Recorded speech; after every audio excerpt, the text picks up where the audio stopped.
Welcome to the Halliwell Manor. I'm Max. And I'm Tina. And we're here to discuss Season 3, Episode 5 of Charmed. Sight Unseen. Shouldn't this have been the one with the sight-stealing guys? Yeah. I know we can't... The Grimlocks. Yeah. Yeah. Especially because they came back last episode. I know. What was that episode called? Alright, now I have to look it up or it's going to bother me. I know we can't get hung up. I say this every episode. We can't get hung up on the titles of episodes. Do things even have titles anymore? Episodes of TV shows? They totally do, but they're... Actually, I guess that would have become more important in the streaming age, huh? Yeah. So, one of the things I think is really great, The Good Fight, the spinoff from The Good Wife, every season they take a different naming convention.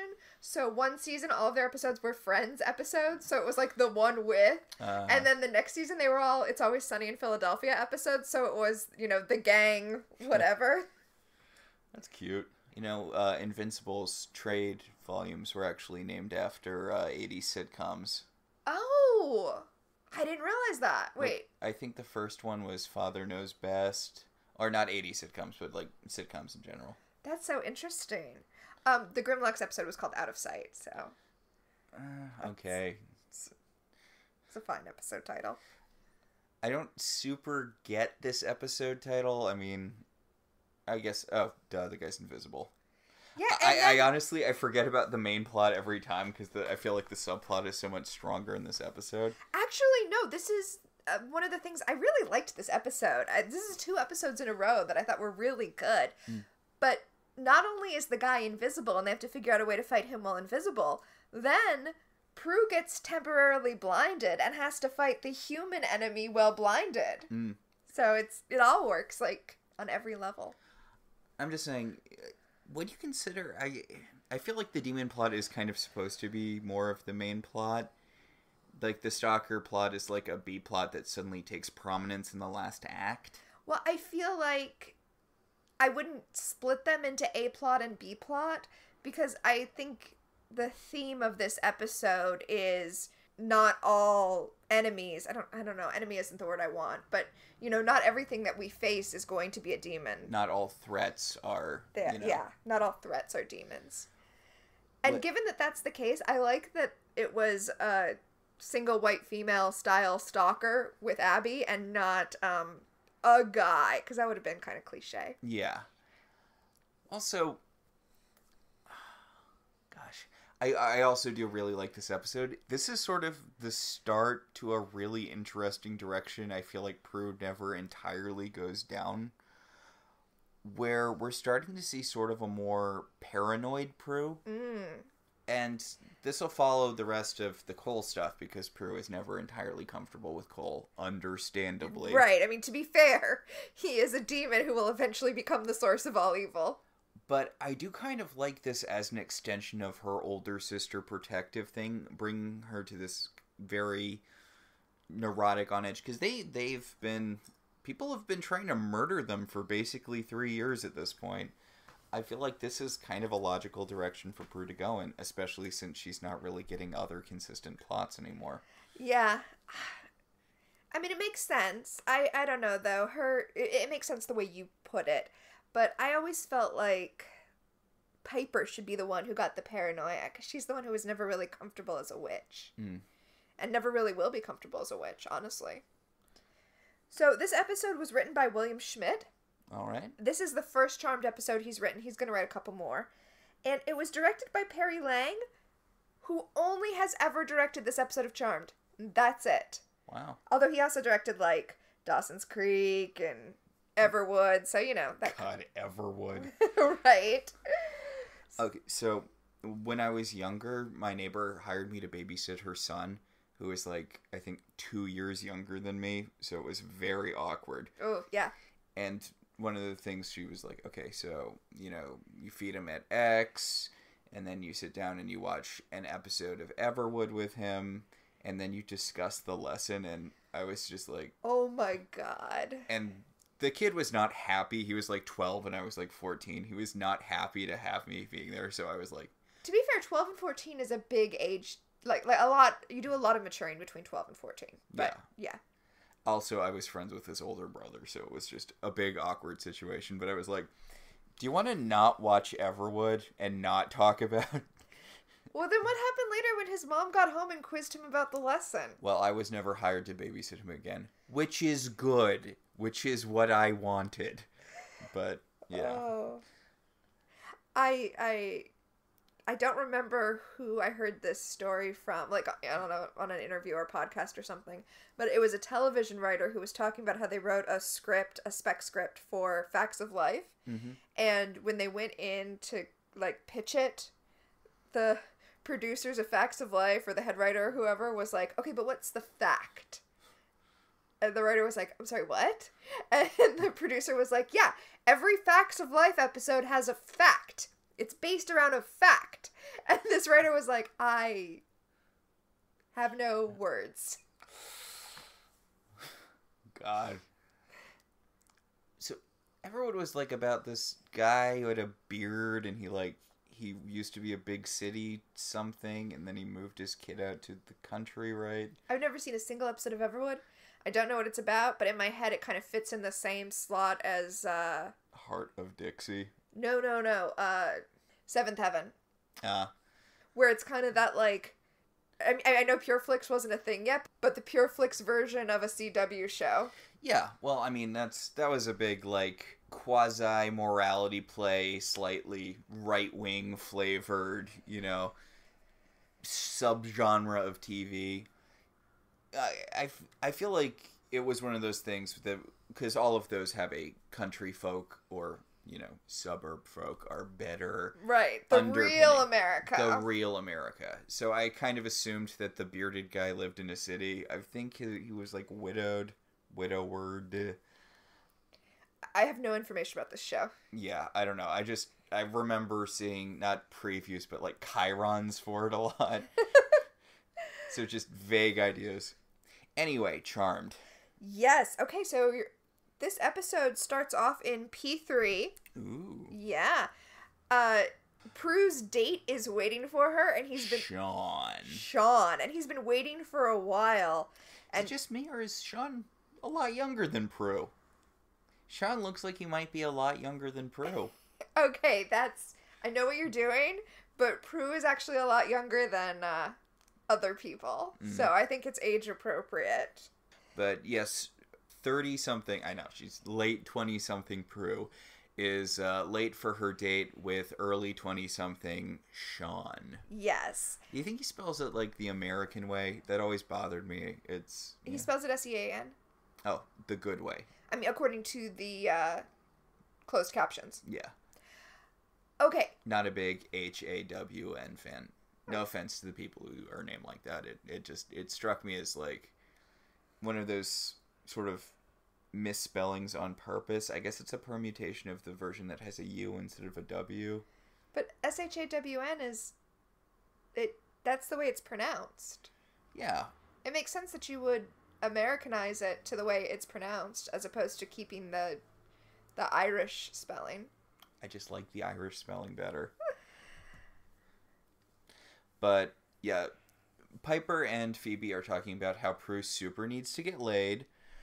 And speaking of getting laid, Piper hasn't gotten laid lately because every time she and Leo start to have sex, the elders orb him away.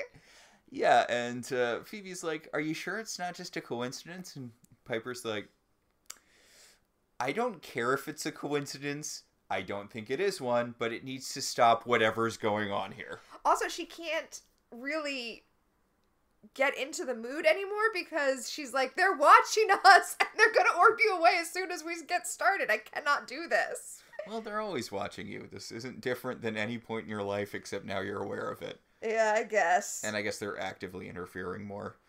But, like, the elders are always watching you. And a lot of people are, actually. Because you've got, like, the elders, the seer. I'm assuming there's a bunch of evil soothsayers or whoever who've got their eyes on you. Oh, God, who else? Probably the cleaners. They probably need to be aware of stuff, right? Yeah, probably. Just, if you're in a mystical world, there's probably a lot of people watching you have sex. Ghosts on invisible mode. I mean, I know witches can see ghosts, but probably more experienced ghosts can go more invisible. Yeah, I mean, ghosts are always watching you have sex. That's just a fact. Yeah. Yeah. It's like living in the X Mansion where you're like, how does anyone ever have sex here? Like, every other person's a telepath. There's at least 3 kids who can see through walls. Like, it's the least private place on Earth. That is frightening. Yeah. Oof. Wolverine's got... Every other person has super senses, too. Like, every other person's a telepath, and every other person has super senses. Well, I mean, to go back to our other podcast, on Farscape, Pilot is watching you all the time, and sometimes recording you and showing it to other people. God. Is a lack of privacy just kind of a given in any supernatural situation? Like, privacy, I think, is just rarer than we usually think of it as being. God, I mean, this isn't a problem for Piper, but also Phoebe ends up linking on psychic wavelengths with a few other people over the course of the show, so you have to imagine if you're sensitive to that sort of thing. Anytime a psychic in the Bay Area has an orgasm, Phoebe Halliwell's probably aware of it. Oh my. Oh my. God, not even getting into her empathy power later. Anyway, Piper decides she's going to call Prue and be like, where the hell are you? At least one person in this family needs to be getting laid. Okay, so she calls Prue and she says, he's been waiting here for you for an hour. And just a second ago, before she made the call, Abby, the bartender, said that she didn't want to give him another drink because he was already pretty wasted. Because they've been giving him free drinks to try to keep him there, I guess. An hour is fast to get super wasted. I mean, was he just, throwing them back? I guess. We don't know what kind of drink she was giving him. Shots. I guess. Anyway, the reason Prue isn't there is because she got distracted looking up demon stuff. And also Micah, that hot guy from last week. Yes, she was tracking Micah's ancestry to see if he might have anything to do with the Triad, the very, very big, very serious, very real threat that's always been the big threat the entire show. It's always been the Triad. Yep. I like how they kind of introduced the source first, and then they needed to backpedal on that. They're like, yes, the source of all evil exists, but the Triad... Also, I like that they brought back the guy, the cute ancestor of the guy who helped out their ancestor. Ancestor going different directions there. Wait, they brought the descendant... The descendant of the guy that helped out their ancestor. I like how they played it like, oh, maybe she's going to hook up with the modern version of the guy that she flirted with in the past. But it turned out she was just pumping him for demon information. Well, I mean, it is weird that they brought him in and then we just never see him again. When did she meet Sean even? Who knows? But yeah, she's like, no, I need to find out. There's all of these threats that are consolidating around us, and we need to... What about that demon that looked like Darth Maul? Remember? Right. Balthazar. And Piper and Phoebe kind of gossip about Prue after they get off the phone. And they talk about how she has this one-track demon mind lately. Piper says, when does a one-track mind turn into an obsession? And Phoebe says, when you start blowing off guys like Sean. So, you heard it here from Phoebe. Whatever you're doing it too much if you stop thinking about boys. God. Yep. Why isn't Sean just the guy from last episode? Could they not get that actor back? Wouldn't that have made more sense? Well, I don't think it actually would have made sense for Prue to blow that guy off if what she's obsessed with is tracking down their own family history and stuff. I don't know. I feel like maybe we should have established Sean before this. Well, yeah, but... It feels weird that she was like, oh, it looked like she was getting all flirty with that guy, but no, it turns out she just wanted him for research, and she actually, at some point, agreed to date Sean.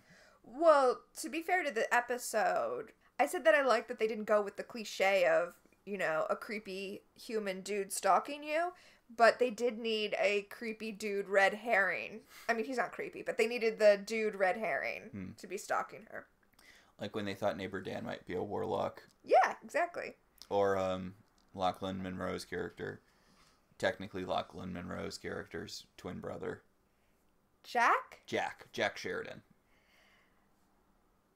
So Prue gets home and... Their place has been very lightly ransacked. Well, all of the mirrors have been broken. That's the creepy part. I guess it's not really lightly, Yeah, once you're breaking a mirror, it's... And some of those mirrors are really old looking. Yeah. God, the upkeep... You think Leo can heal those mirrors? Is this violence born of evil or whatever? I'm not sure if the demon... Yeah, no, okay, I guess the demon is the one that smashed the mirrors, not Abby. So, yeah, Leo can probably heal them. Yeah, because Abby's at the club right now. Right. Abby is very conspicuous. Wait, no, that is Abby, though. Like, we just saw her at the club, but we know that's Abby because Prue gets attacked by a figure and telekinetically throws the figure out the window. Uh-huh. And we know that's Abby because Abby talks about it later when, she's like, how did you do that? Oh, okay. I thought she says, how did you throw me? But I thought she meant when she grabs her in the basement. I thought Prue used telekinesis on her in the basement when she first grabs her. No, I think this is supposed to be Abby. Oh, okay. I guess she said she was going to go look for Prue. I guess she didn't. She didn't? Okay, I don't know. But I guess it's not out of the realm of possibility that over the course of that phone call, Abby just booked it out of the... Well, I guess if she heard that Prue was going to go home instead of coming to the club to meet up with Sean... And she knew that the other sisters were at P3. She might have thought, oh, now I have an opportunity to go get her while she's alone. Smash the mirrors real quick. And it seems like a lot to do in a very short amount of time, but... she has that single white female energy. Yeah, she has that obsession focus. Because the subplot for this episode is that obsession is bad. You know what we don't get? We don't get like 10,000 years of establishing shots of San Francisco in this episode. It's true. Well, there's a lot happening in this episode. We have to come right back to the manor. Honestly, the writing on this episode is so tight. It really is. Yeah. Like, what's-his-face came out strong. William Schmidt. Yeah, it's a shame he didn't write more episodes. So... Back at the manor. Yeah, we come back to a lot of continuity. Yeah, maybe since this was his first time writing on the show, he was like, I better show that I know what I'm doing and I know the continuity, even though, Yeah. No one else cares. So, they're trying to figure out what demon could have possibly done this, if this was a demon. Mm-hmm. And, Piper talks about the mirrors being smashed, but the only demon they knew that used mirrors was Callie, which is a reference to probably the strongest episode in the first season, the fourth sister. And they say, but Callie has been vanquished, and then Prue reminds them that the Grimlocks were vanquished too, and they still came back last week. Continuity! Also, come on, you think Callie's the only one who used mirrors? That has to be so many demons' gimmicks. Okay, I'm so glad you said that because I want to talk about mirrors. Okay. Okay. Prue says that mirrors are portals that evil comes through. And, okay, number one, no. What? No. Number two, then why do you even have mirrors? And number three, okay, do you know why vampires don't reflect in mirrors? Because they don't have souls. Because mirrors traditionally, like a good expensive mirror, had silver in the back. it was silver with glass in front of it. So, the purity of the silver is why a vampire's reflection doesn't show. But silver is, in folklore, used against a lot of evil things. It's true. So, no, Prue, mirrors are not portals through which evil comes. But, okay, whatever.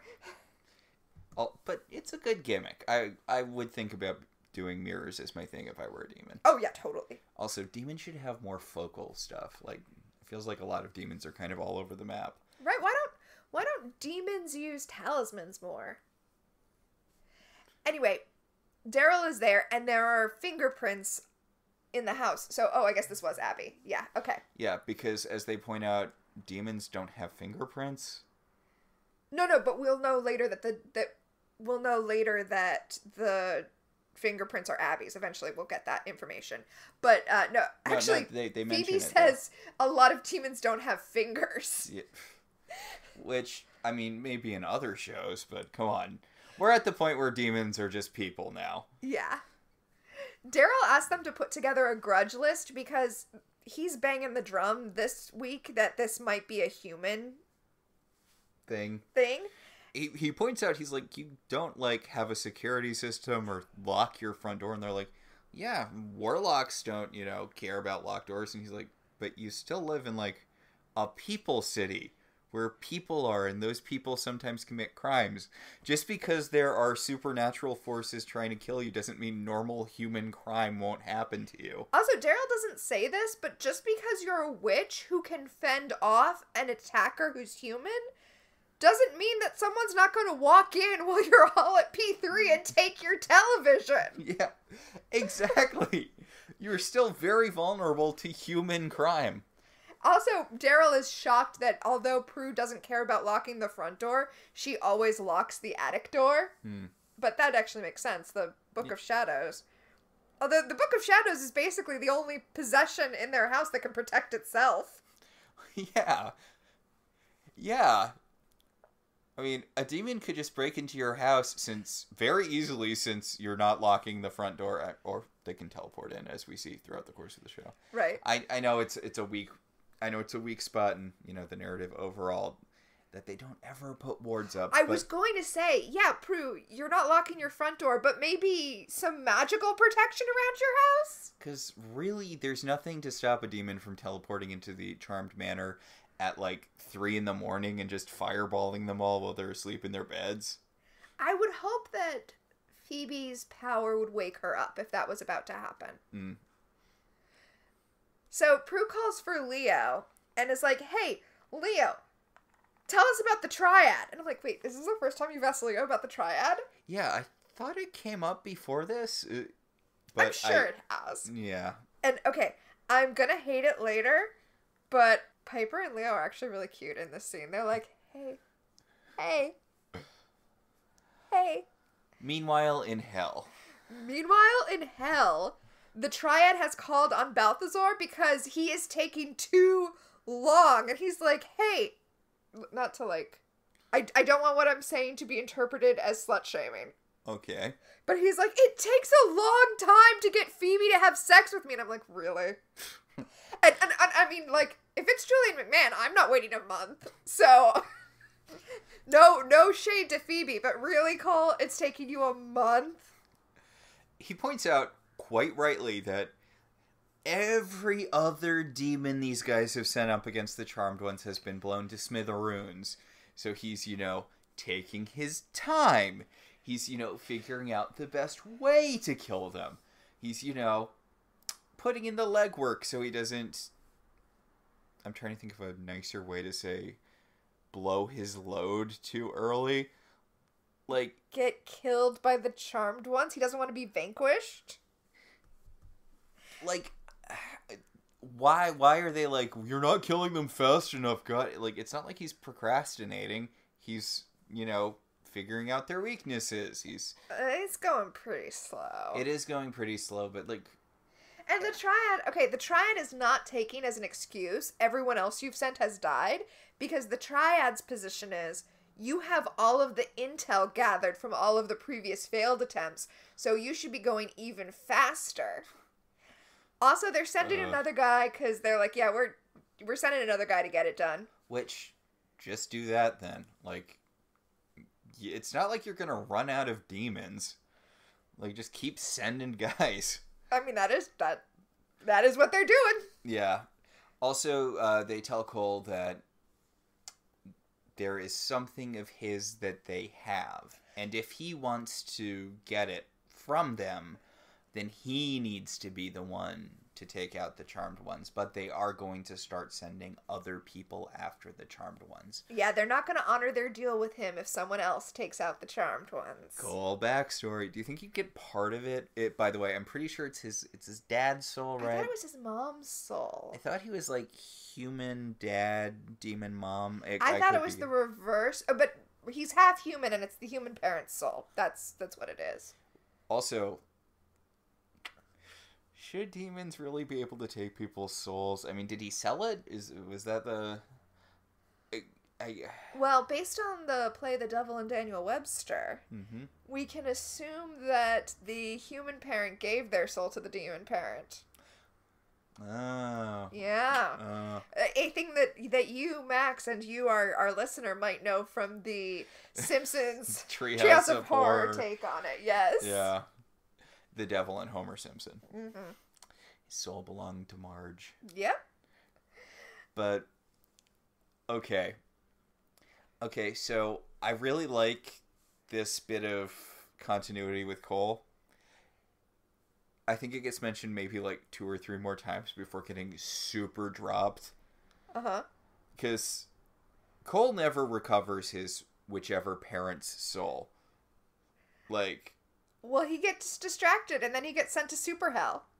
But he kills the triad at one point. Like, before getting sent to super hell, he kills the triad. He does kill the triad. Spoilers. Yeah, Cole is the one... which... I feel like speaks really poorly to the triad. I mean, Cole's a upper level demon, but aren't they supposed to be like... I thought you were going to say it speaks poorly to the charmed ones that...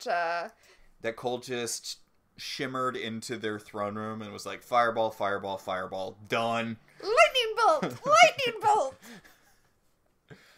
I mean, I think he also had Leo there, but Leo was like a cheerleader. He was doing the bard thing. He was providing inspiration for Cole. Go, Cole! Blow those guys up! I'm excited to talk about that. It feels like Leo and Cole are kind of more effective than the Charmed ones a lot of the time. I'm down for a buddy comedy with Leo and Cole. Kind of like Good Omens. Yeah. With Azrael and Crowley. Except less sexual. I'm sorry. I don't think Cole would ever have sex with Leo. It's true. That's true.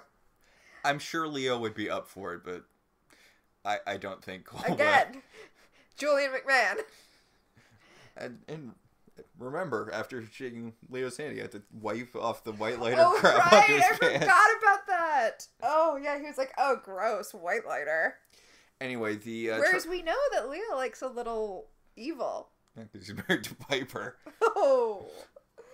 But, so the triad is... Like, look, if you kill the charmed ones, you can get the mysterious item we're not mentioning by name, because we're keeping that in our back pocket for now. But you will get that if you kill them, but we're going to start sending other guys out. For example, Eyeliner D-Bag. His name is Truxa? Truxa. I like it. Truxa. And I know you're calling him Eyeliner D-Bag because that's definitely the look he has, but if you... look at his face up close, as I did because he's kind of cute. Mm-hmm. He just has that really thick eyelash thing going on that some guys have where it looks like they have eyeliner. Yeah. It's a hot look. But I love how the triad set up an intro for this guy. Like, there's smoke and he's like slow motion walking. Cole's like, Jesus fucking Christ. Or I guess not Satan. Jesus fucking Satan. Lucifer Morningstar. So we see him walking invisibly through the manor. I mean, we don't see him, but he's moving invisibly through the manor. And he spies for a moment on Piper and Leo, who are about to have sex again. And Piper's like, they're not going to interrupt this time. And Leo's like, it was just a coincidence. And then he whips his dick out and immediately gets called by the elders. Not okay. Not okay. Do you think they had like a mystical Google alert for Leo whipping his dick out? Yes, I do. No, I think it's tied to Piper's arousal because I feel like this is just them being particularly cruel. So whenever Piper gets hot, they're like, "All right, time to block that cock." Speaking of particularly cruel, Leo's like, "Up, I have to go, but before I do," he like what's it? Dips? Yes, he dips Piper into a kiss and then lays her out on the bed and he's going down on top of her and then orbs out. And I'm like, what a douche move, Leo. Oh, I didn't... No. I thought that was the elders orbing him away. Oh, no, I assume because he said they were... He said he was going to ask them about the triad, but no. I think that was the elders taking him away for something unrelated. Yeah. Well, no, because he said that the elders were calling him. I don't think Do you think he was, like, ignoring them? And he was I don't think he was in control of the timing of that orb. So, because that was...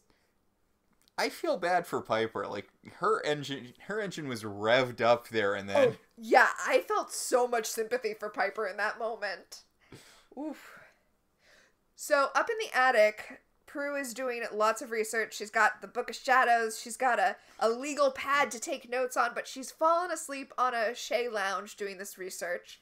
And, okay, weird thing that's going to come up a few times in this episode. Mm-hmm. I really like the top that Prue is wearing. Yeah, I feel like they've been kind of glamming up Shannon Doherty the past few episodes. I've mostly been noticing it in her hair. It's like she's got blowouts all the time. That's true. Yeah, her hair has been on point. But also so last week was Halloween. Mm-hmm. So we're into November now. And there are a lot of really cute chunky sweaters in this episode. Mm. And here she's wearing a knit, it's a sleeveless sweater, but it's knit, and it's kind of like, okay, it's gonna sound terrible when I describe it, but it's kind of a midriff knit top, but I really love it. I think I'm gonna make one. Yeah, it looks really good. I'm kind of surprised. Because, like you said, it's a lot of stuff that really shouldn't work together, but... So... Droxa with a T. Troxa looks at her legal pad. He pulls it out of her sleeping hands, and then he picks up a pillow to smother her. Does he not have, like, fireball powers? I don't know. It looks... a knife? It looks ridiculous. Like, I cannot take it seriously. He lifts up the pillow. I mean, it's invisible, so the pillow flies up towards Prue's face. And she, like, snaps awake, and then she telekinetically throws the pillow across the room. And we see it explode in, like, a bunch of feathers. I think... You know what, to be fair, I don't know that we're supposed to take this particularly seriously, because one of the things that happens in this episode is... everyone thinks that Prue is imagining things because of her obsession with demons. So I think it's like, it had to be silly and ridiculous so that when she comes downstairs, it's not like... Yeah. Which, you've been fighting demons with Prue for like 3 years. Way to not have her back at all. Right? Also, okay, just a little side note. The cinematography in this episode is really heavily... early 2000s horror movie-y. It is. Like, in the sort of, not Scream, but movies trying to be Scream. Like, the Urban Legends movies. It feels like it's shot like one of the Urban Legends movies. Yeah, I definitely see that. Did you ever see any of those? Yeah, like, back in the 2000s. Yeah, that was just... They made 3 of them. So they had to have at least some audience. I can't imagine that now in a streaming world, like anyone choosing to watch the Urban Legends movies. Oh, see, I think the opposite in a streaming world where you can, like, have a late night where you decide to just turn it on. I think you're more likely to watch it than if you have to, like, get up and go to a movie theater. I don't know. It feels like... That Fear Street trilogy that Netflix did was pretty popular, and that... we haven't watched it yet, but I've heard good things about it, and it feels like the kind of horror movies that came out when I was in high school. The whole thing with those kind of movies is it feels like, oh, I want to see Scream, but I can't because it's not in the theaters anymore. I guess I'll watch this movie that's kind of like Scream, and now you can just watch Scream whenever you want. Okay, well, Netflix is totally based on algorithm. Like, Netflix's whole thing is... well, people like this movie, and they like these people, and they like these writers. Let's put them all in a movie together. So, it seems like it's more likely to exist. It seems like the kind of thing where Netflix would be like, oh, people really like Scream. Let's make something that's essentially Scream and offer it on our streaming service. So, Cole is wandering out in the blue fog because, again, this is the aesthetic we have this episode. Yeah, so he came to the manor because he tells... Phoebe it's because he heard that their house got broken into, but actually it's because the Triad just told him they were sending another demon. Mm-hmm. And then he sees the door kind of open and close, and he knows that that's Troxa leaving, so he's like, well, you look okay. I'm gonna head out. I did my check, and Prue is coming down the stairs, and she's like, what was that about, Phoebe? Phoebe's like, Cole was just checking in to see if we were okay. And Prue's like, well, I was just attacked in the attic by a pillow. See, I mean, they've been fighting demons with her for 3 years, but come on. This isn't even the first invisible thing they fought. They couldn't see the ghost, right? They could see the John Cho ghost, but they couldn't see the serial killer ghost, right? Yes. Prue had to become a ghost to fight him. Yes, that is correct. Is it just me, or does Phoebe die the least out of the sisters? I think that is right. Yes. Anyway, so Cole goes outside and Troxa attacks him because Cole can't see him either. Mm. And he attacks him by grabbing him by the throat and pushing him against a wall. And speaking of, like, sexual subtext between demons. Oh, yeah. I have not explored the Charmed fandom stuff much, but I have to imagine this would have been a big thing. I wrote in my notes, now kiss! Well, because it's all very Phoebe's past life with that warlock. You know, where she thought a ghost was attacking her, but it was really just her picking up on the vibrations of her past life having rough sex with a guy in the house. Oh my god. There is no privacy at all in a magical world. Right? Even your ancestors, like, years later. Oh, right, because they had that weird thing where your past lives were also people you were related to. Yes, that is correct. That doesn't ever come back, right? Like, because that was dumb. So... But, yeah, Cole has a threatening, sexy conversation with Troxa. Yeah, well, I mean, the thing is, their faces are very close together when they're threatening each other. Yeah, Troxa's got him all pressed up against the wall, and he's like, you're not going to be able to stop me. You're just going to have to sit back and watch. And now, he does mention, apparently they faced each other before, and Balthazar has never been able to defeat him before, so... Which really, I feel like Balthazar could probably... I mean, honestly, like, slight spoilers for what's gonna happen later in this episode. He spends, like, 30 seconds figuring out how to beat him and then beats him. Yeah, I feel like this rivalry might have been a little more one-sided than Troxa thinks it was. Yeah. Trox is like, you're my nemesis, but I'm not yours. No, it's that meme with Jonah from Superstore and John Hamm in Mad Men. You know, I don't think of you at all. Yeah. I was thinking more of, like, the Joker and Batman in the Lego Batman movie. Yeah. So Phoebe pokes her head out and she's like, you okay, Cole? You're all slammed against the wall and ruffled sexfully. And he's like, yeah, I was just checking your outside wall strength. I have to go now. Yes. Cole is not convincing in this episode, but luckily for him, the Charmed ones are very, very stupid. They're just completely unobservant. The next morning, Phoebe and Piper are talking about, should we get a therapist for Prue? She's obsessed with the idea that a demon is trying to attack her. What? I know.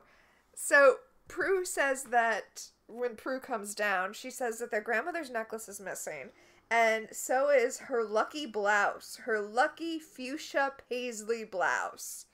And okay, Prue. I think the good luck is that someone took it. I was just thinking about a line from Spaced, where the neighbor comes in and he's like, what do you think of this outfit? Should I lose the jacket? And Simon Pegg is like, well, the thing about losing it is you might find it again. I think you should burn it. I'm kind of surprised. I guess Grams' ghost was busy with other things, ghost stuff. But I'm just saying, if Grams' ghost was paying attention, we would not have the end of this episode because Abby would be dead. Grams' ghost was off having ghost sex because the only time you could have privacy for sex is after you're dead in the Charmed universe. It's true. Grams talked about being beyond the elders, which... Yeah, there you go. Also, Abby is so lucky that that's not one of the enchanted items Grams just left lying around. Like the wedding ring that turns you into a 50s sitcom wife. Or the go-go boots that send you back in time. Oh, man. It feels kind of like a lot of Grimm's mystical items were just fucking with them. What is the point of that ring, Grams? It was to remind her of why she never wants to be married again. So she'd like put it on and just be a sitcom wife, and then she'd take it off and be like, I didn't enjoy that at all. Yes. Okay. Wow. So Leo comes back and he's like, okay, so I swear it's just a coincidence, Piper. They are definitely not watching us have sex, and also they don't know anything about the triad. Really? On all of it. On all of it. Really. They're not watching you have sex, and really they don't know anything about the triad? I mean, I guess, are the triad just like middle managers? Or are they like, oh, they're beneath us? They're above you, but they're beneath us. Yeah, I think that's the deal. We know, like, we could tell you some shit about the source, but the triad, pfft. So, I love this. Prue gives Phoebe and Piper gifts to keep them safe.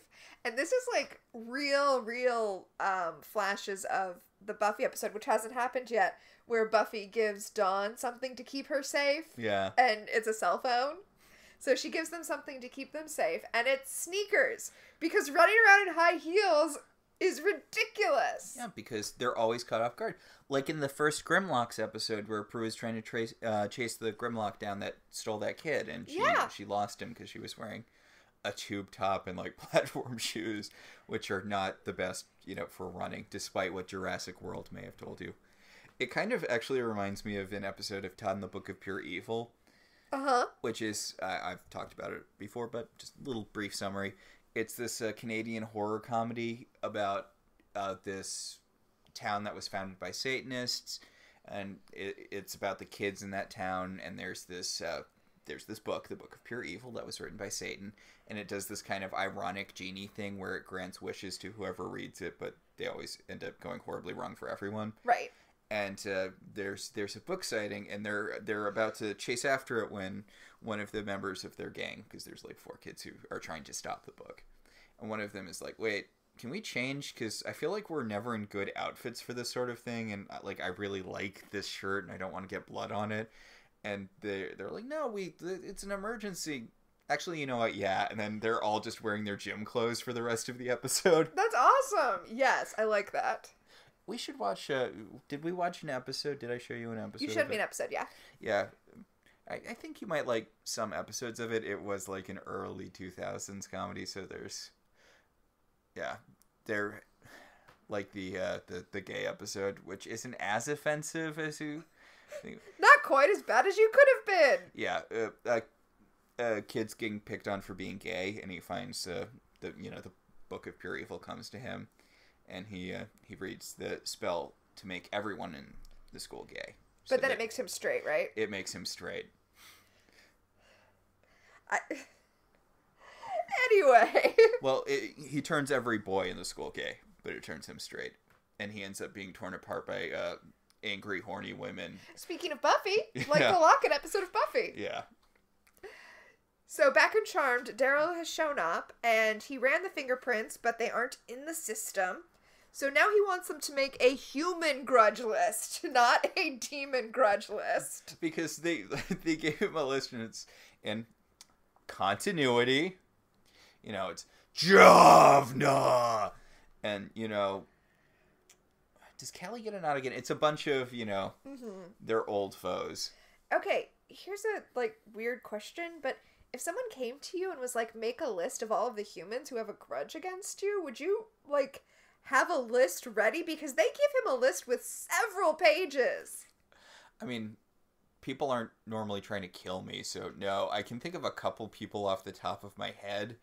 I don't think that they would be after me, in general, but, if I had to come up with people who might be after me, I can think of, 2. Mm-hmm. But they're probably not. I mean, the thing is, and the reason the grudge list doesn't really work here is that people are all different, right? You don't know what is going to affect one person versus another person. So, the person who's after you isn't the person who you have offended the most, objectively speaking. Although, if I were Prue, I would probably assume it was, Jack Sheridan. Oh, well, so the reason I brought that up is because they're like, hey, what about Sean? Maybe Sean is the one who's doing this because you blew him off twice. And she's like, that's not a big deal. And Daryl's like, well, you don't know what's going to set a person off. Yeah, because you never know who you can suspect. Maybe someone who is recently established, so she would feel like enough of the cast for this to be a twist when she's a villain at the end, Yeah, there you go. So, we go to Cole's law office. It's the courthouse, because he's the DA. Yes. Where an invisible person is walking down the hallway shoving people out of his way, which, if you're invisible, feels like a bad way to stay invisible. He feels untouchable because nobody can see him. Then he opens the door to Cole's office, walks in, and picks up a letter opener to stab him with, like he wouldn't have noticed that the door was opened. Well, and then Cole turns around because he is, like, standing at his window contemplatively, and he spins around, and it turns out he was holding a fire extinguisher, which he sprays at Troxa because Troxa turns visible when he becomes cold. And Cole points out that since he's a demon and demons can't feel things... Well, Troxa can't, so maybe some demons can. Yeah. Well, even that's kind of called into question. He gets tortured later, but... Yeah. Yeah, the Charisma Carpenter demon mentioned it too, and it's like, that's a really rarely enforced thing. But yes, since demons can't feel, he doesn't even know when it's cold enough for him to be visible. Yeah. I like how Cole spent like half a day thinking about this and was like, oh, that's right, you don't use your powers when it's cold. Duh. Less than half a day, because like, that last night, the guy was like... You don't know how to defeat me, and it's literally the next morning. So, literally 30 seconds Googling this guy. Also, I get it, Drax is doing this to, like, show off to... The Triad. The Triad. Trying to kill Cole just seems like a bad idea. Yeah, don't get You need some of Prue's laser focus. Like, focus on getting rid of the Charmed Ones. Yeah. Like, this is a full brain problem. Yeah. Interesting, by the way, last week on our Farscape podcast, we also had our heroes fighting an invisible person that they had to figure out a way to make visible. All right. Huh. Just a weird little coincidence. I love when our two podcasts line up like that. Yeah. So, Prue is at her photo shoot now. She's taking pictures of a Steve Irwin-esque nature guy. Yeah, fake Steve Irwin is what I called him in my notes. And I kind of like this. The way she sets up her photo shoot is she tells him, like, do your show like you would normally do it. Just, do it towards me like I'm the audience. And then she gets action shots that way. I like that. Yeah. But that means that he's like, hey, check out this snake. Let me show you how we humanely capture snakes with this snake trap. And she's like, wait, a trap? I would have never thought of a trap! God. So some way to get from point A to point B there, Prue. But, yeah, she's like, a trap, eh? And fake Steve Irwin's like, yes, traps have many uses, mostly trapping things. Oh. Meanwhile, someone is taking pictures of Prue from the fake bushes that they set up for this photo shoot. Oh, what is this called? So there's a name for the thing that they do next. Mm-hmm. We zoom in on the photographer, and then it cuts to P3, and we're tight on Abby's face. Because we don't see the photographer's face, because they're covered by the camera. Right. But we see Abby because, guess what? Spoiler, it's Abby. So... Fifi's asking if Abby has seen Cole, and she describes him as tall, dark, good-looking, a lawyer, and Abby does this, like, weird little hand gesture head bob thing. And Phoebe's like, okay, where's Piper? And Abby's like, in the back. Don't know what she's doing back there. Probably not having sex with Leo. And Phoebe walks in on Piper having sex with Leo. Yeah, I hope you're ready for a little Leo beefcake here. Yeah, Leo is shirtless. Yeah.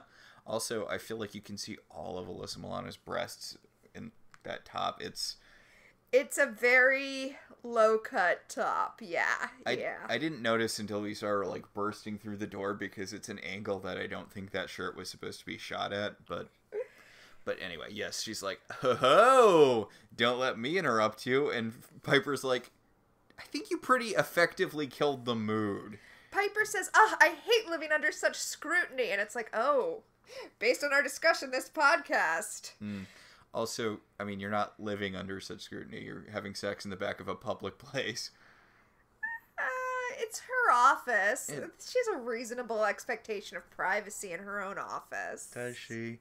But... Well, apparently not. Yeah. Leo's like, it's okay. They were calling me away anyway. And Piper's like... just throwing her hands up in the air. I do really like the top Piper's wearing. Again, like, so many clothes I like in this episode. It's a sequin top, but it's... and I don't normally like sequined tops, but the sequins are very small, and it kind of looks like shiny... snake scales. I like it. So Phoebe gives Piper her list of human guys who may be have grudges. Yeah. It's several pages long because they're all of the guys that she dated while she was in New York. Hey, Max, did you know that Phoebe used to live in New York? I wonder if Clay's on that list. I was wondering that too. Speaking of boob shirts, Prue comes up to them and she's barely wearing anything. It's like she basically has a paper towel with a loop around her neck.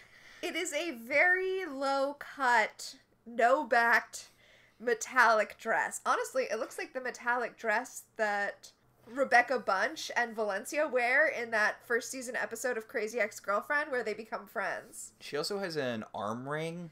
Yeah, she's got, like, an upper arm cuff thing going on. It's very Xena. So, she's, like, they're like, wow, Prue, I wasn't expecting to see you here since you're so paranoid about demons attacking you or whatever. And Prue's like, oh, it's okay, I set up a little trap. This is actually a big moment. This is a big first. We'll see a lot of this later in the show.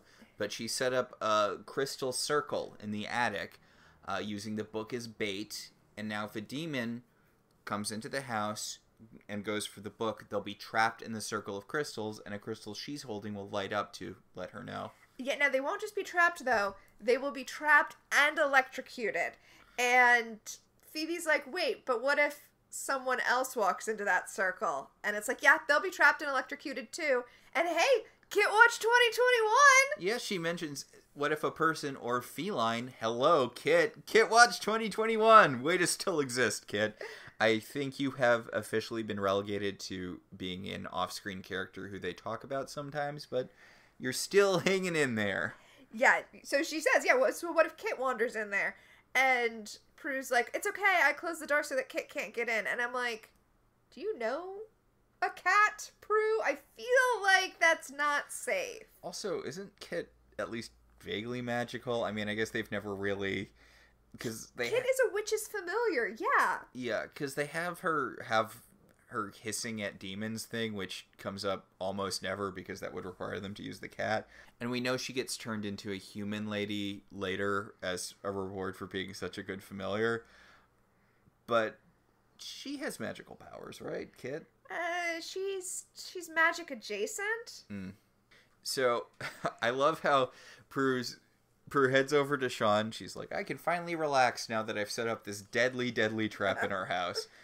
And she and Sean are wearing, like, opposite outfits because he's wearing a turtleneck and, you know, a black turtleneck, so he's very somberly fully covered. And she's wearing, like, a glittery postage stamp. That is accurate. Anyway, Sean's like, hey, I like you, but I don't want to play games. And games drive me crazy. And Prue's like, psycho crazy? And he's like, what? Okay, I will say, though, that people who say that they don't like games, much like people who say they don't like drama, are the ones who play the games. I actually don't like games, but yes. Yeah, but you don't go around saying, hey, I don't like games. It's the saying it, you know? You're like, oh, okay. Back at the Manor, Cole is breaking in. which is a bad idea. But breaking into a witch's house does seem like a bad idea. Luckily for him, the charmed ones are just so incompetent. So he breaks in and he turns the thermostat like all the way down to make it super cold in the house. And then he opens all the windows. He breaks the windows because, you know, he's still a demon. Yeah. I like he picks up this really terrible looking lamp and then just like Tosses he casually tosses it. And oh no, I'm sorry, you're right. He does open the window. I don't know why he breaks the lamp. I guess to make it seem like someone came in that window. Oh, through the window, yeah. But or still. maybe he just doesn't like the... He's that like a cat. Oh, I was thinking it's like that American Dad where there's the earthquake and then Terry's like, now's the chance to get rid of those figurines you hate. And he like kind of swipes them off the table and he's like, oh no, the figurines your mother gave us. So Cole has opened all the windows and basically he's done. He can leave now and everything will be fine, but he can't resist temptation. He picks up the legal pad that Prue has been, you know, doing her... I guess this is where a Pepe de Silvia board starts. This is like the egg of a Pepe de Silvia board. Yeah, and speaking of continuity, we don't see the whole page, but at least Javna is on there as she's trying to, like, map out... Yeah, because she has the source up top. She's building, like, a demonic flow chart. Yes, and an organizational chart. It's got the source, it's got the triad, it's got agent on Earth, ? Uh-huh, with Cole, by the way, written in. Cole, ? And then Cole is like, hey, I'm gonna go for that Book of Shadows. Yeah, since I'm here. And he gets knocked out in a very terrible effect. Oh, yeah. They get way better at the lightning stuff later, or at least they find a standard thing for the trap that I guess you just get used to over time. But it looks really bad here. The trap electrocutes him, and he is unconscious in a steaming pile of crystals. Yeah, and we see, though, that the lightning bolt, as terrible as it, like, it's after effects, basically. And so as terrible as it is, we do see, though, that it's, like, wrapped around his neck. So he is electrocuted, but also held in place, presumably. And Prue's crystal starts glowing, and Sean's like, what the fuck is that? And she's like, gotta go! Sorry, Sean! Maybe just don't date right now. I mean, I know there's never a good time for you to date because you're the charmed ones or whatever, but, like... Yeah.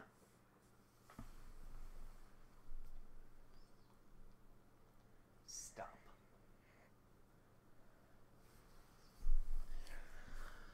But, yep, she's got to run back to the house to see what demonic business is going on in the attic.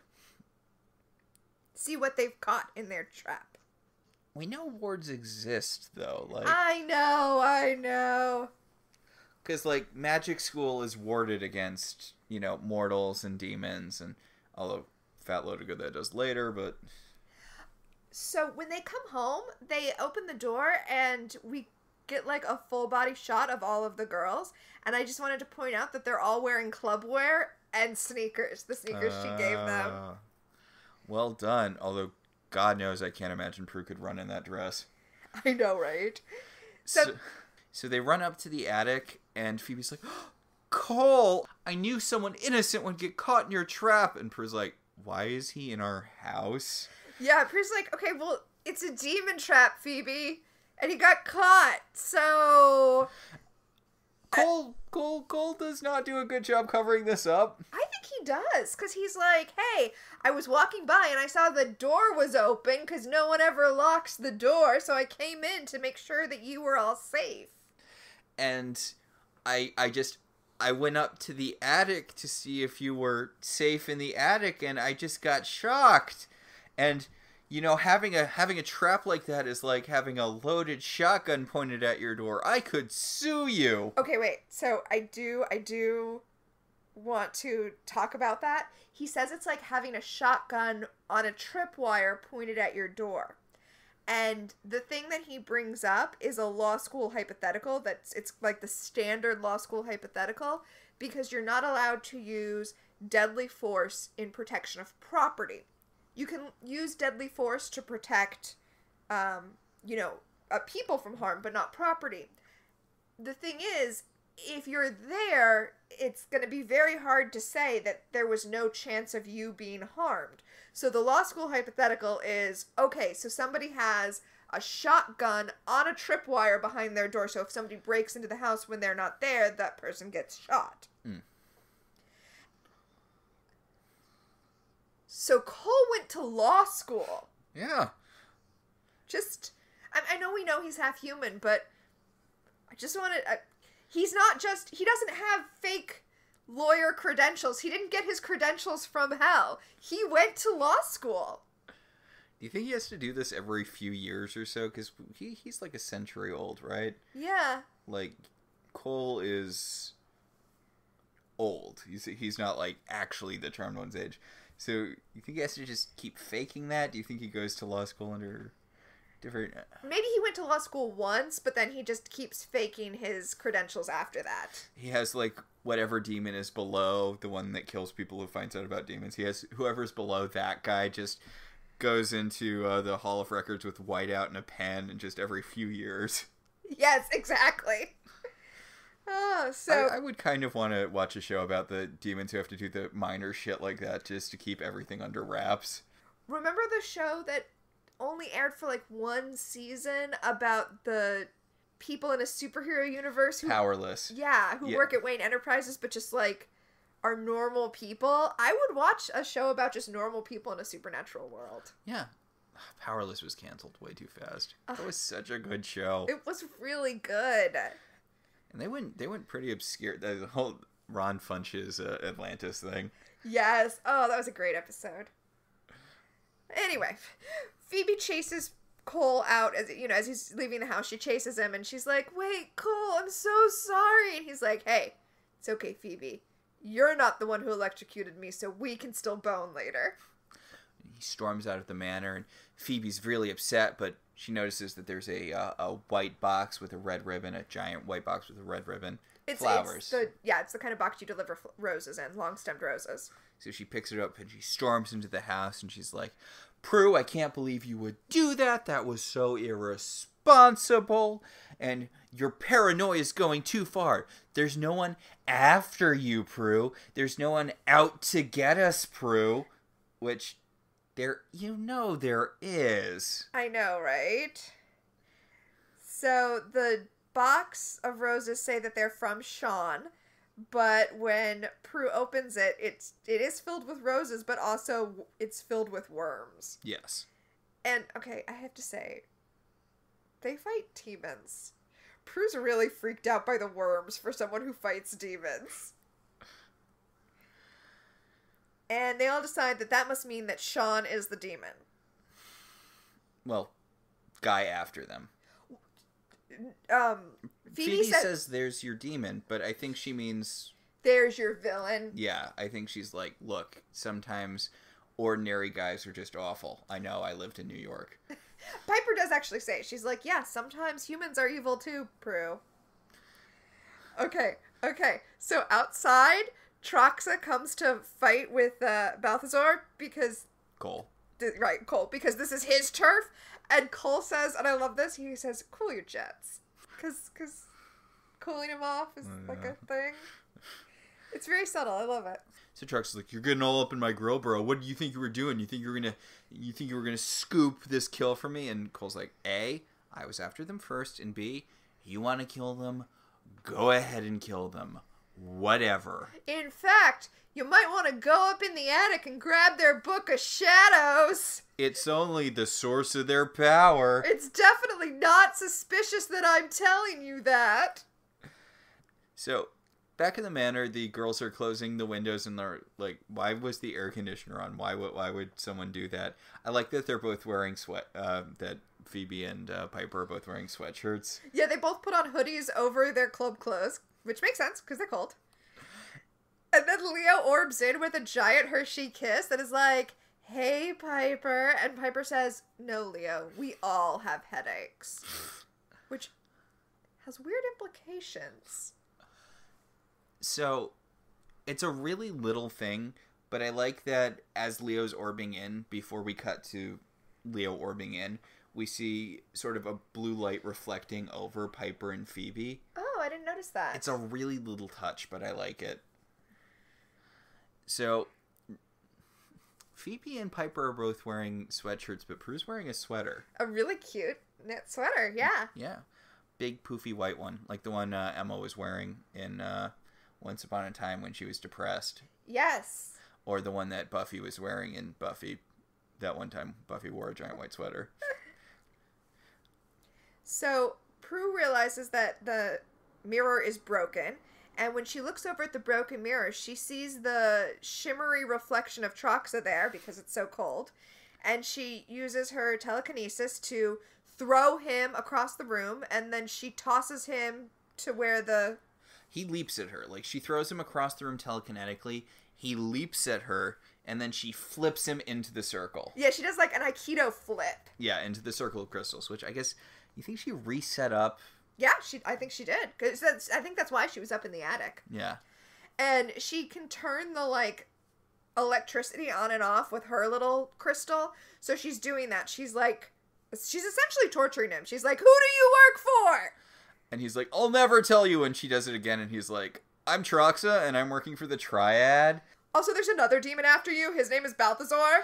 Okay. I love that he never bothered to learn Cole's human name.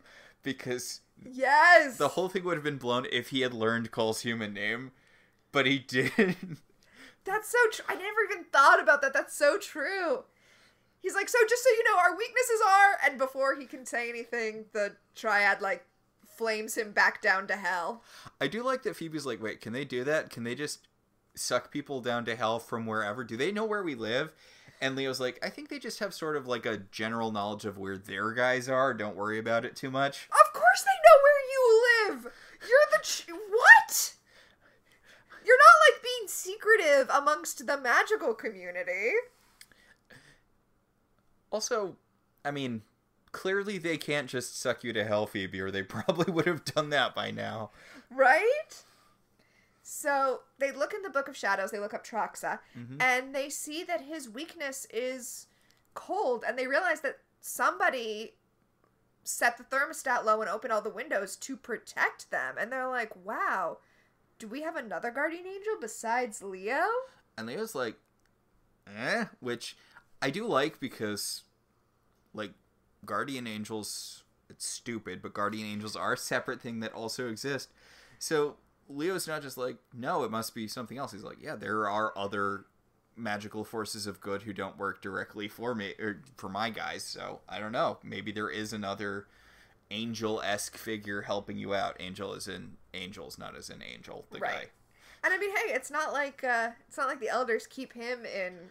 Seriously, they could secretly have like 4 other white lighters just kind of on the clock secretly. Leo wouldn't know about it. They should have. They're the charmed ones. Mm. So Phoebe sees that Prue wrote down that Cole might be the evil agent, and she's like, so now that you know he's not, you think you might give him a call and tell him you're sorry for thinking he's a demon? And Prue's like, yeah, okay, sure. And she like crosses out his name on the legal pad, and then Phoebe leaves and she's like looking at the legal pad. She's like, oh no. So everything is all wrapped up in a nice little package. Wait, there's 11 minutes left in the episode. So Prue goes down into the dark room to develop her Steve Irwin photos. Mm-hmm. And this is such a good setting for a horror thing. Right, because you've got like the red light illuminating everything, and yeah. And also the way that old school photos, when you put them in the developer fluid and they like slowly come into being, that's an eerie thing. Yeah. So, and I think Drew Barrymore was also wearing a big white sweater in Scream. I think that's right. Yeah. So Prue sees that her pictures have been replaced with the pictures that someone was taking of her. Yeah, the stalker pictures. So as she develops the photos, instead of being fake Steve Irwin, it's her. It's somebody who's been following her. Yeah. And then Abby jumps out from behind her and shoves her face into the developer fluid. That can't be good for you. Okay, so I Googled this. Yeah. Because she's going to be blinded for the rest of the episode. And I was like, okay, I don't doubt that developer fluid can do that, but how bad is it for you? So I Googled, developer fluid in eyes. And the internet was like, rinse out your eyes for 20 minutes straight and do not stop, and then go immediately to the emergency room. So Prue probably should have been blind for just the rest of her run on the show then. basically, yeah. So, I don't know. I guess I'm saying if you happen to get developer fluid in your eyes. Oh, duh, Leo. Yeah, no, Leo probably healed her. Yeah, but seriously, going. This was technically a fight against evil, right? What was it? I'm sorry, I can't heal when I don't feel like it. So after Prue is attacked, we cut to the kitchen the next morning, where Piper and Phoebe are getting ready for the day, completely unaware that Prue's been tied up in the basement all night. Directly below them. Did they just not say anything? No one wanted to say goodnight to Prue. No one wondered what. They all left the attic to go off to bed. In fact, Piper even said, like, now that Troxa is defeated, we can all take a breath and get a good night's sleep for once. So I actually really like both of Piper and Phoebe's outfits. I love Phoebe's sweater. She's wearing a sweater that's made with, like, self-stripe, like a hand-knit sweater that had been made with self-striping yarn, it looks like to me. So. And Piper's just wearing this very, I'm not sure what you would call that. She's just wearing, like, an olive green. It looks like a sheath dress, but I think it's actually two parts. I think it's actually a top and a skirt. Yeah. It looks really good on her. It's a very simple look, but. Yeah. They do say that Prue's car is gone, so they just assume she went to the magazine early. And anyway, Piper's got to get to the club to meet this week's musical guest act, Marvelous 3. Ooh, I can't believe they actually landed Marvelous 3. I mean, they're no Dishwalla. They're fine. Yeah. They have a catchy-ish song. Do they? I literally have no idea who they are. But music isn't really my thing. Well, I meant at the end of the episode. Oh, yeah, it's fine. It's fine. So Phoebe decides to call Prue's cell phone, and she calls, and Abby picks up and is like, hey, I don't have really good reception, but I'm fine. Don't worry about it. I feel like the poor reception is carrying a lot of the weight in making Abby sound like Prue. You might be previewing my time freeze. So Piper and Phoebe leave the house, and Abby's like, all right, just you and me now, Prue. She's like smelling salts or something. She runs them under Prue's nose, and she's like, Prue, it's time to wake up. I'm going to become you now, Prue, and I need you awake for the completion of my transformation into Prue. Actually, I think Prue has worn that sweater before. She has. It's actually seen in it. Wait, the sweater or the paisley pink shirt? The paisley pink shirt. Yeah, it was. We did see it in a previous episode. So, okay, Abby changes into the paisley pink shirt that she presumably stole from Prue, and it's television, so when she changes shirts, she's wearing a bra. A lime green bra. But I'm like, Prue doesn't wear a bra. She also puts on the most hideous wig. It's like a Halloween polyester wig. It's long brown hair like Prue's, but also it has like beads in it. Yeah, she got one of Prue's hair clip things. That is not a hair clip. She's got No, not like the silver ring tube thing that Prue sometimes clips in her hair. Have we seen Prue we wearing have that? seen those before. Oh, okay. Well, the wig is hideous. Oh yeah, the wig is awful. And Abby's like looking at herself in the mirror. She's like, yeah, I look great now. And Prue's all like, hey, my life isn't that great. You don't have to do this. And she's like, you think I don't see you? Beautiful, beautiful Prue. Happy family. Loved by men.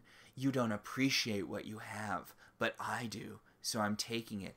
I'm going to become you, Prue. And you're just going to be some dead lady Prue has in her basement. And Prue uses her telekinesis to untie the knots behind her back, and then she focuses it through her eyes, which I thought we were done with Prue ever using telekinesis through her eyes again, but she does.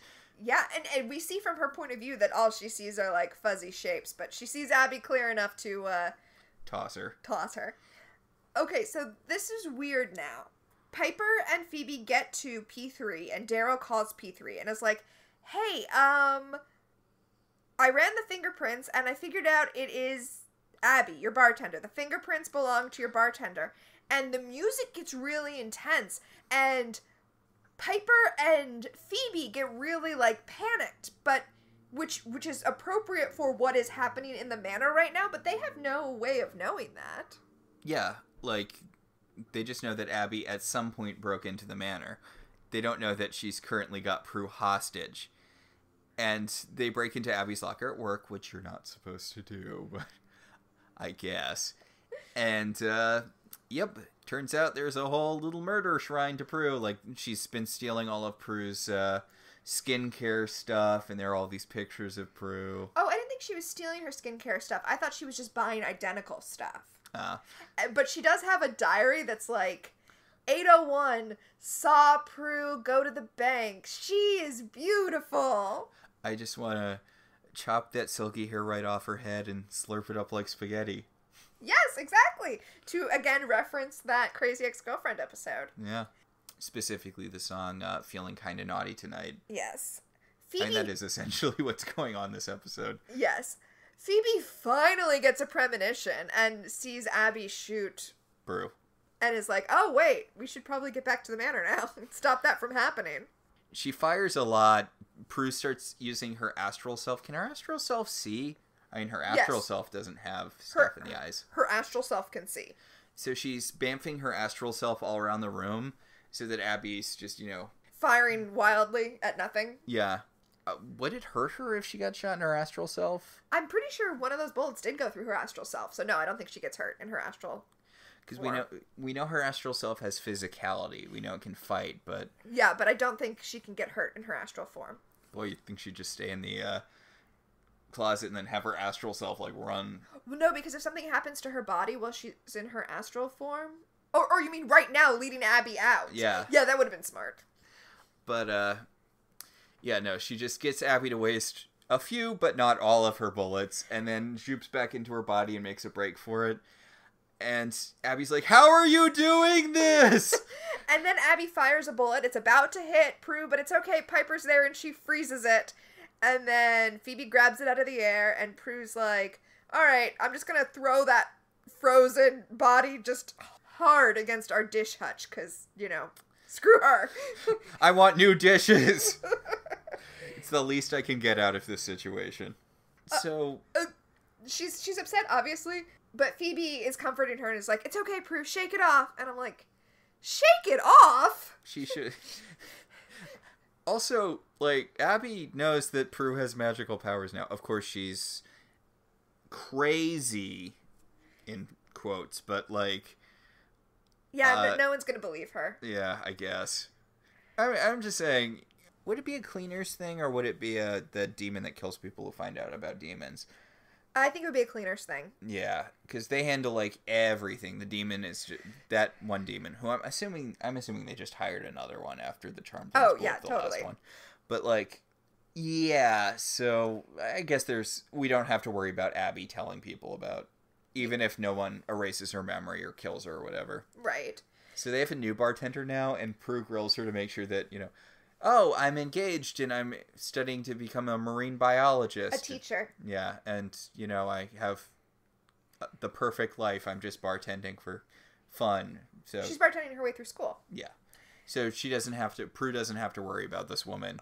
In fact, when she finds out she doesn't have to worry about her, she gives her a big tip. She's got red hair. She looks kind of like Discount Felicia Day to me. Oh, Abby was a blonde. We did not mention blonde-ish. It was light brown. I wasn't comfortable declaring her blonde, but yes, she had lighter hair than the Charmed Ones. So Prue goes off to find her guy of the episode, Sean, who's wearing a shirt which is the same color as Abby's bra. It's a lime green shirt. He's sitting in like the little VIP alcove that I feel like that's the alcove where the Charmed Ones sit to wrap things up after the show, or where they put the guy who's been blown off for the whole episode. I feel like Sean is not the first guy who's ended up there at the end of an episode. Yeah. So Prue comes to pick him up, and she's like, hey, I'm sorry about every interaction we've had on screen for this entire episode. And he's like, it's fine. Whatever. Who cares? Let's just run off, and it's a happy ending. Look, we're together now. Don't expect to see me again on the show. And Phoebe is talking to Cole, who has come into the club, and is like, hey, so are we still good, even though my sister tried to kill you? And he's like, yes, we should be boyfriend, girlfriend. And then they start making out. Yeah. They go to town on each other in the middle of the club. And speaking of going to town on each other, back at the manor, Piper and Leo are having sex, and Leo says the thing that is not the compliment he thinks it is. He says, wow, you really are good when you concentrate. God. Which is a callback to her saying that she couldn't concentrate when she thought that the elders were watching her. But still, dude, come on. So Piper's like, you know what? I've decided that I don't care that the elders are watching us bone. Hope you enjoyed the show, boys. Credits. Ugh. So this is a good episode. Yeah, I enjoyed this episode. I liked it a lot. It was a lot of fun. So next week's episode of Charmed is Primrose Empath, which Peacock describes as Prue is flattened by a painful flood of human emotion when a spell backfires. Ooh, and we get to talk about the power of empathy, which will be very, very important later, sadly. So, speaking of powers... Yeah, it's time to tap into our own power of 3. It's time for our segments. Our first segment is Premonition. Who, if anyone in this episode, was, or will become famous later? We have a pretty obvious one. Yeah, Sean was played by Eddie Cahill, who has done many things, but is most known to you and I, Max, as Tag from Friends. Yeah. Rachel's assistant, who she absolutely should not have hired and then sexually harasses. And yeah, and she ends up, forcing him to date her, and it's kind of uncomfortable in retrospect. He was also in, I think, one of the CSIs or one of the NCIS spin-offs for like 7 million years, because those all run forever, even though... Yeah, I guess we're not really the target audience, but it's one of those shows where you're like, wow, that was on the air for a really long time. I would not have recognized him if he didn't have his iconic 90s, early 2000s cut. Yes. I mean, he basically has Neighbor Dan hair. He does. Well, it's a little... It's like a center part Neighbor Dan, whereas Neighbor Dan is like a side part. But yeah, it's the same floppiness. But yes, he is our guy for this episode. He is our premonition. That'll bring us to our second power, time freeze. What, if anything, specifically dated this episode for you? Well, I mentioned it earlier, but the fact that the cell phone reception was so bad that they were able to believe that Abby was Prue when they talked to her on the phone. That's my time freeze. Also, obviously, not Steve Irwin. Right, yes. Like, a Crocodile Hunter riff was very of the time. Definitely. I think that'll take us to telekinesis. What, if anything, genuinely moved you this episode? Okay, so for me, it was Prue giving her sisters the sneakers. I thought that was a really sweet moment. That was a good moment. Honestly, I really wish they leaned into this more. And moved might be the wrong word for it, but I really like that Prue is becoming a more neurotic character. I like that the pressures of witch life are really weighing on her now. Yeah, that makes sense. So I think that'll do it for this week. Mm-hmm. Our show is partially listener supported. If you want to be one of our supporters, you should head over to our website, www.welcometotelevision.net, and click on our Patreon link. We'd like to thank our current $5 and above patrons: Beryl, Patricia, Sam, Cassidy, Alex, Alicia, Ryan, Maricruz, Rosa, Javier, Benjamin, Kyle, Kate, and Jen. If you'd like to support the show in other ways, you could always rate and review us on Apple Podcasts. It helps other people find the show. If you want to talk about this episode, or any episode of any television show, you should join our Facebook group, Welcome to Television. We can also be contacted at I Love TV Zines on Twitter, or at ilovetelevisionzines@gmail.com. So until next time, I'm Tina. And I'm Max. And this has been Welcome to Halliwell Manor.